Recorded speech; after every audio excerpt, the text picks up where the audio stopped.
Salut les hobbyistes, je suis John de Game of War Studio et aujourd'hui dans The Speed Painter, on se fait Deadpool.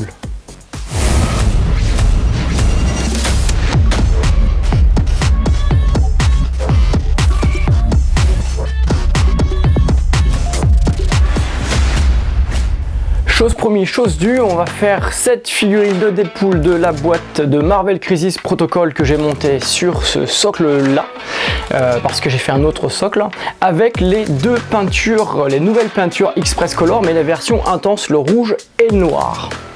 Comme toujours dans The Speed Painter, l'objectif c'est de peindre avec des peintures de speed painting, mais pas forcément uniquement avec ce type de peinture, de toutes les marques, que ce soit de la contraste, l'Express Color ou autre, et de vous trouver des recettes faciles pour mettre en valeur vos figurines pour qu'elles claquent rapidement. Comme je disais en intro, j'ai collé Deadpool sur sa base un socle autre que sa base d'origine d'ailleurs, parce que j'ai fabriqué un autre socle que vous verrez à la fin, un socle un peu thématique pour mettre mon Deadpool amoureux avec les cœurs. J'ai pris l'option du Deadpool qui sort avec les cœurs dans les yeux, que je trouvais vachement plus sympathique, un peu plus comics. Du coup, là, je l'ai fait comme ça et je trouve que c'est vachement classe. J'aime beaucoup sa posture élancée, un peu légèrement efféminée avec ses deux sabres qui arrivent pour combattre. Je trouve qu'elle est vraiment cool cette figurine. La difficulté principale qu'on va trouver, qu'on va rencontrer avec Deadpool, c'est de savoir où est le rouge, où est le noir, et c'est de réussir à faire claquer cette figurine malgré le fait qu'il n'y ait que deux couleurs pour qu'on puisse voir les différents détails, les différents reliefs. Alors quand je dis deux couleurs, c'est deux couleurs principales, hein. Donc là je vais utiliser un rouge et un noir d'Express Color, mais vous avez aussi les sangles qui sont en marron, le sabre, alors là le gun il n'est pas sorti donc il est dans son holster, mais vous avez des petits détails à faire sortir, et puis les yeux ici qui ne sont pas traditionnels, donc le noir comme le panda noir avec blanc, ils seront en rose, donc j'utiliserai un rose pour que ça claque bien. Voilà, donc la difficulté va être principalement de faire ressortir en fait les différents volumes malgré l'uniformité si je puis dire du rouge et du noir. Il va falloir travailler de manière à garder la belle musculature visible. Alors, donc pour travailler, je vais utiliser trois pinceaux. C'est les pinceaux du kit Donjons et Dragons d'Army Painter. Donc il y a un dry brush, il y a un détail et un base coat. C'est suffisant, ils sont très bien d'ailleurs ces pinceaux. J'utilise quasiment que ceux-là quand je fais ce type de figurine. Le kit vaut 12 €, franchement c'est accessible. Et donc je vais travailler avec ma palette. Je vais utiliser un peu de médium pour diluer certaines couleurs quand je vais avoir besoin de travailler. Et après je vais utiliser d'autres couleurs que je vous présenterai par la suite. La première chose, ce que je vais faire, c'est que je vais appliquer le rouge donc en premier pour bien définir l'ensemble de ma figurine, et ensuite le noir d'Express Color. Alors là ces couleurs, c'est pas les couleurs habituelles Express qui est la version contraste de Vallejo, ce sont des couleurs intenses, c'est-à-dire qu'il y a plus de pigments, elles sont beaucoup plus saturées, donc beaucoup plus intenses dans la couleur, et donc je voulais les essayer avec vous. Je les ai pas encore essayés, hein. Ça va être la première fois ces deux-là que je vais les essayer sur une figurine. Donc on va d'abord faire le rouge, comme ça si jamais je déborde un petit peu, je pourrais bien recouvrir avec le noir, et vous allez me dire oui mais l'inverse serait possible, on pourrait passer le noir à faire le rouge. Et ben non, pourquoi? Parce qu'en fait si je passe mon noir en premier et ça va et après le rouge, il va y avoir un petit film de rouge. Si je dépasse, ça fait une sorte de petit vernis brillant rouge, alors que si je passe le rouge pardon en premier et le noir après, on voit pas du tout le rouge en dessous. Donc j'ai choisi cet ordre là pour commencer. On va commencer par le rouge. C'est parti. Hop là, bien nettoyer votre palette. Là j'avais une petite feuille de décor qui s'était collée dedans. Donc je mélange bien ma peinture, en sachant qu'en plus c'est la première fois que je l'ouvre. Donc je mélange bien, je vais déposer une petite goutte dans ma palette, non diluée. Voilà, vous avez vu, c'est un rouge qui est quand même très intense. On va vraiment sur quelque chose d'assez assez pétant. Et je vais utiliser donc mon pinceau, donc mon base coat, pour plaquer sur mon Deadpool les différents endroits en rouge ici. Alors n'hésitez pas à charger votre pinceau pour laisser la peinture vraiment aller dans les creux. L'objectif d'une peinture de speed paint, c'est de vous faire une base, un éclaircissement et une encre en même temps. Je m'explique, c'est que la peinture en fait va être plus foncée dans les creux quand elle va tomber, donc ça va déjà vous assombrir les creux, et elle sera plus claire sur les reliefs parce qu'elle va déposer moins de pigments. Donc ça va vous permettre en fait très rapidement d'avoir une figurine qui claque sans avoir à faire la méthode classique, c'est-à-dire passer toute la peinture et toutes les différentes couches de peinture dessus. Encore une fois, si ça déborde, une manière toute bête de pouvoir défaire la peinture, c'est de tout de suite retremper le pinceau dans l'eau et de défaire, retremper, défaire si vous débordez de trop. Là en l'occurrence, comme je passe du noir derrière, je suis pas inquiet.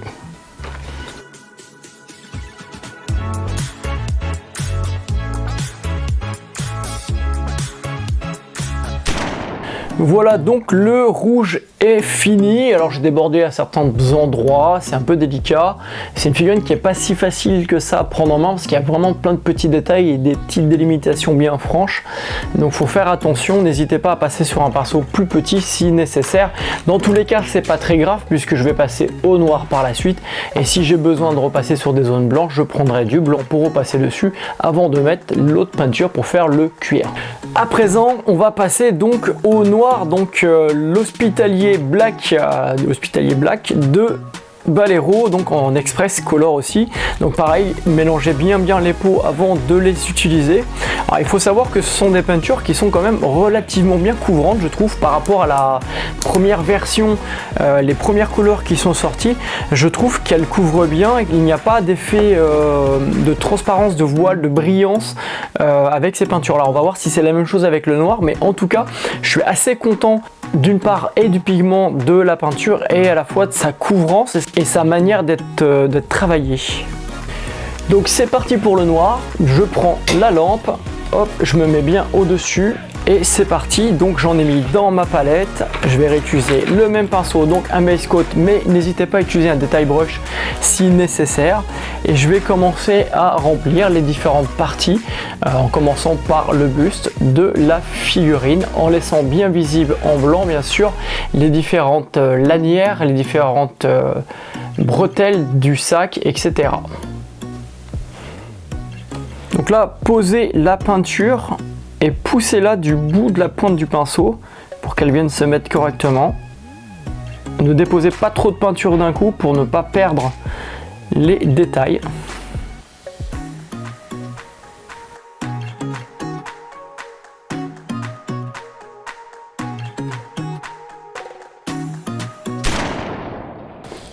Voilà mes deux couches principales, mes deux aplats de base, le rouge et le noir, sont posés sur la figurine.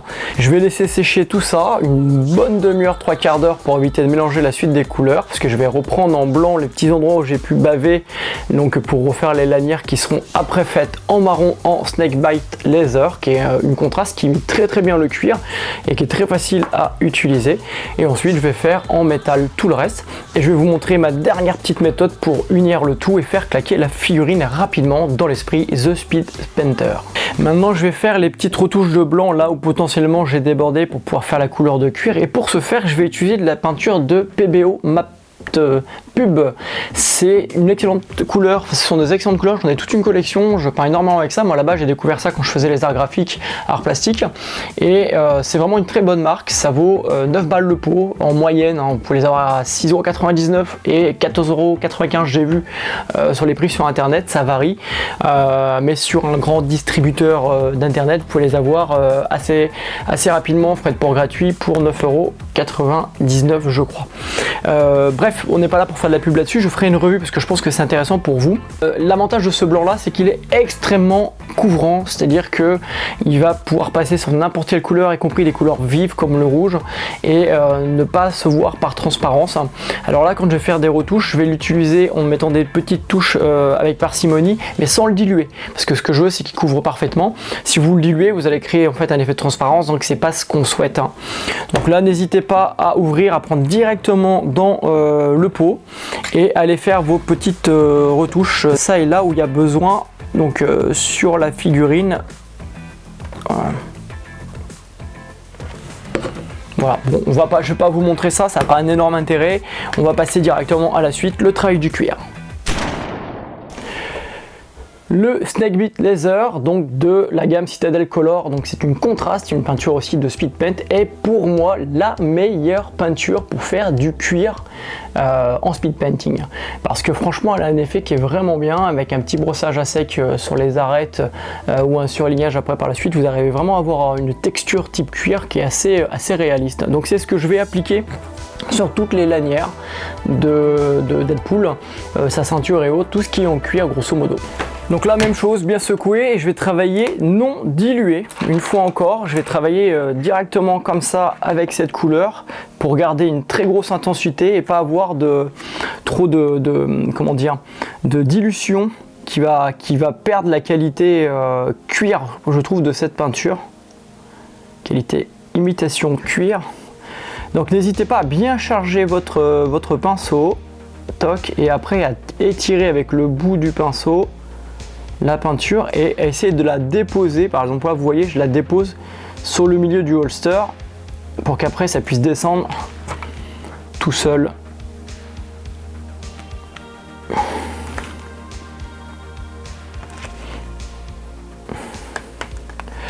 Pareil sur la ceinture. Hop. Alors le petit logo Deadpool il est en noir et rouge, je le ferai à la fin.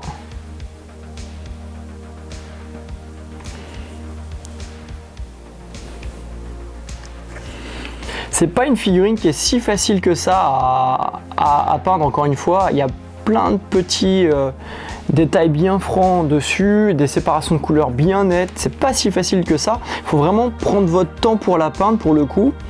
Et utiliser une poignée, c'est hyper pratique pour pas galérer. Par contre, ne faites pas l'erreur que j'ai fait, vraiment une erreur de bleu, c'est que j'ai collé les sayas, donc les étuis des sabres de ces deux katanas dans le dos, et c'était hyper chiant pour peindre. Donc ne faites pas cette erreur là.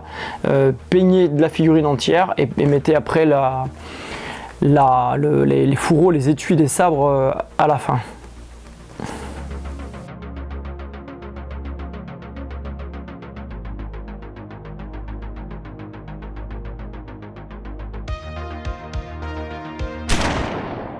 Voilà, et pendant que ça sèche, je vais passer du Lich Bluster, donc c'est une couleur métallique, c'est de vrais pigments métalliques sur les sabres, sur l'arme de poing de Deadpool et aussi sur les petits bouts du fourreau, donc sur les petits bouts en haut de l'étui. Pour que ça puisse ressortir, je mets un tout petit peu de métal, comme ça on a l'impression vraiment que les sabres, quand ils sortent, il y a une usure, vous savez, qui se fait, et ça fait un petit détail sympa en plus sur le sabre qui ressort. Là je vais passer sur les lames aussi directement, je vous fais pas forcément de gros plans, il n'y a rien de compliqué là-dessus, donc je passe directement sur les lames des sabres, je tire bien ma peinture de manière à pas faire de traits de pinceau dessus. Voilà. Hop. Je vais utiliser pour la saya, donc pas pour la saya, autant pour moi pour la Tsuba, donc c'est la garde du sabre, je vais utiliser de l'or pour que ça ressorte un tout petit peu du reste du métal. Je prends une petite liberté par rapport à la charte graphique des comics, des bandes dessinées. Voilà. Là je fais l'arme de poing, important de la faire. Je fais aussi volontairement en gris métal pour qu'elle ressorte un peu plus du reste de la figurine.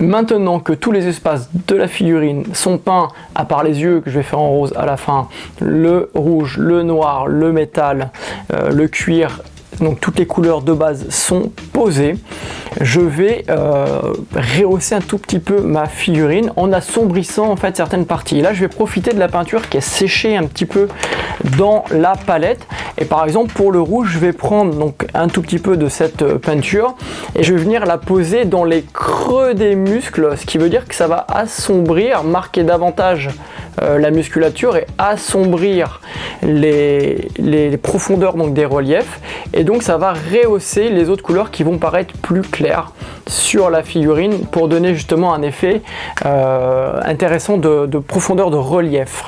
Donc vraiment l'idée avec le détail brush, c'est vraiment de passer dans les tout petits creux, donc vous voyez sur les abdos, donc les lignes des abdos, pour vraiment assombrir une fois encore. Et si jamais c'est pas assez sombre, vous pouvez prendre une toute petite goutte du noir qui sèche, le mélanger au rouge pour l'assombrir.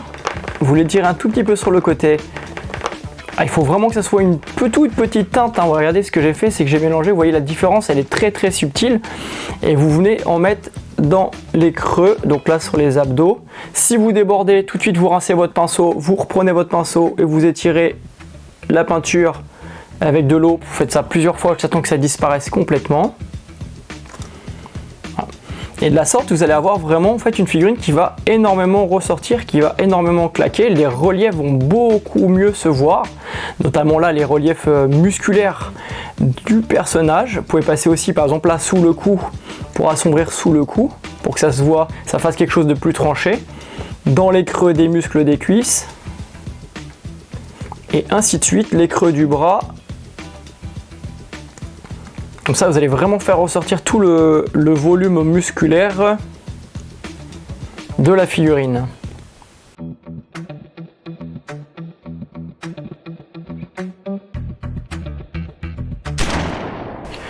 Pour les parties noires, ça va être l'inverse. Au lieu d'aller travailler dans les creux, je vais travailler sur les reliefs. Je vais prendre tout simplement du blanc. Alors là, attention, ça va vraiment désaturer la couleur. Bon, pour du noir, on va pas parler de désaturation, on va parler plutôt de contraste. Hop là, c'est pas la bonne couleur, c'est écrit. Donc je vais prendre du blanc et je vais aller casser le contraste du noir en prenant alors tout petit peu des toutes petites lignes et je vais aller faire sur ma figurine à certains endroits, par exemple sur le sommet du torse. Il ne faut pas mettre trop de peinture. Je vais aller faire des tout petits brossages mais très très légers avec le blanc, comme pour faire comme si que la lumière venait se poser dessus. Donc essuyez bien la peinture, essayez de bien tirer la peinture sur votre pinceau de manière à ne pas en avoir trop. Et je vais en mettre vraiment sur certains reliefs. Et après je vais l'estomper avec mon doigt de manière à ne plus avoir de partie franche sur la figurine trop visible en peinture blanche. Et je l'estompe avec mon doigt. Et vous allez voir assez rapidement la figurine, tout son volume musculaire va ressortir. Voilà. Et si jamais vous en mettez trop, vous prenez votre pinceau, vous mouillez et vous essayez tout de suite de passer dessus et de diluer. Il y a une autre méthode qui est jouable aussi, c'est que vous prenez votre peinture noire dans votre palette, vous mettez une petite goutte de médium, vous la diluez au maximum juste pour avoir un petit coloris un peu grisâtre sur votre palette. Donc ça donne une eau légèrement grisâtre et vous repassez très très légèrement sur les endroits où vous avez mis du blanc pour le réassombrir un tout petit peu.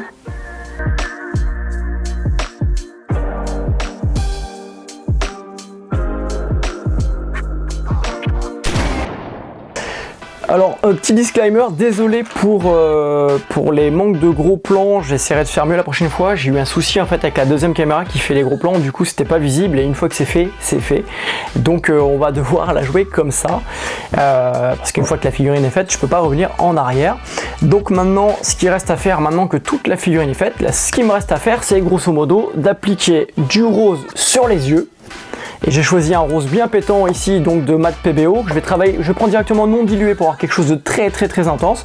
Et je vais tout simplement venir l'appliquer sur les deux yeux. Alors si vous n'avez pas fait vous les yeux en rose, ce que je peux comprendre, vous pouvez tout simplement faire la petite touche de blanc de rappel, le blanc du masque de Deadpool, qui est vraiment pas compliqué à faire.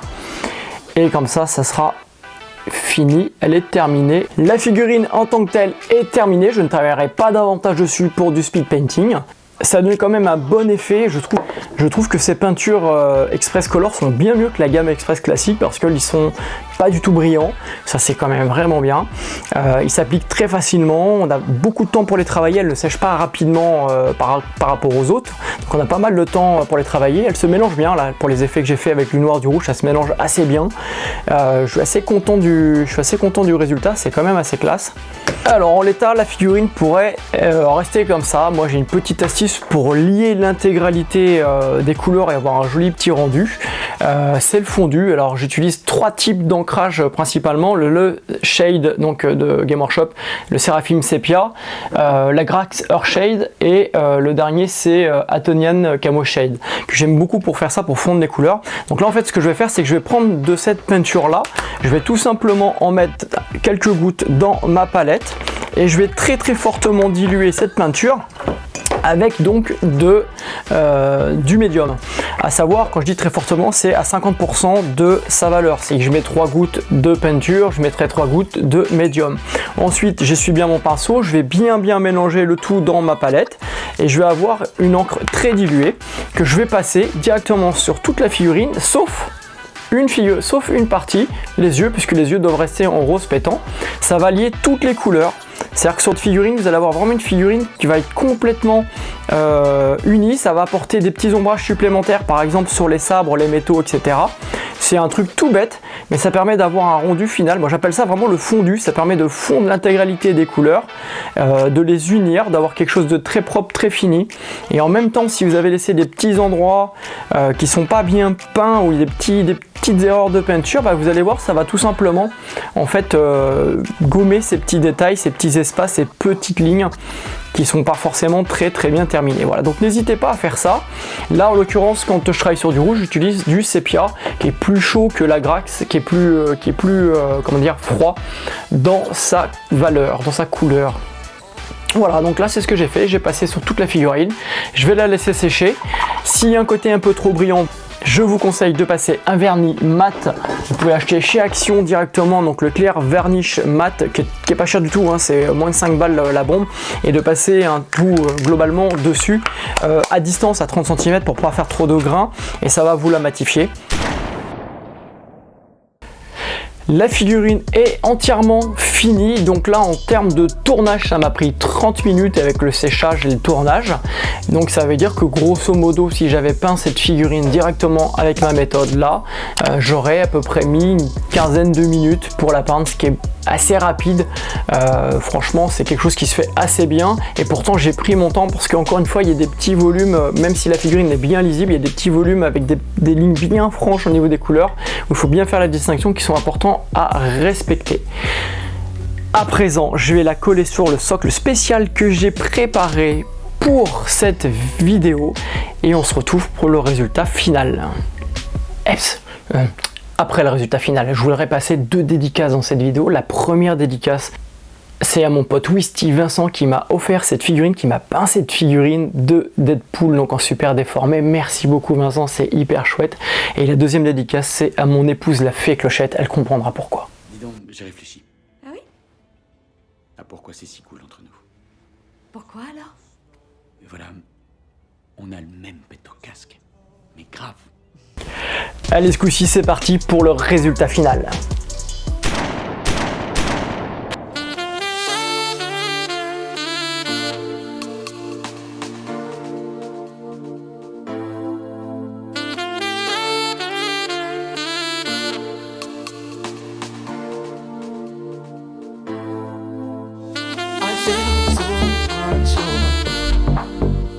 As I take your hand and lead you to the dance floor, as the music dies, something in your eyes calls to mind the silver screen, and all it's said goodbye.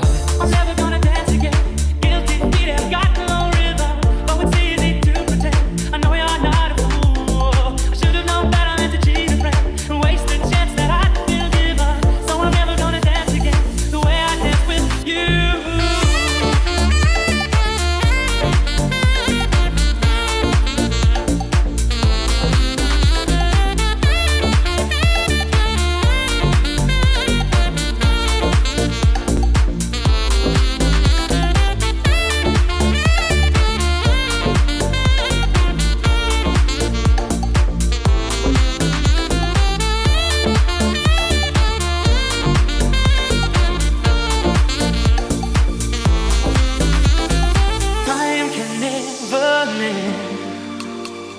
The careless whispers of a good friend to the heart and mind. Ignorance is kind, but there's no comfort in the truth.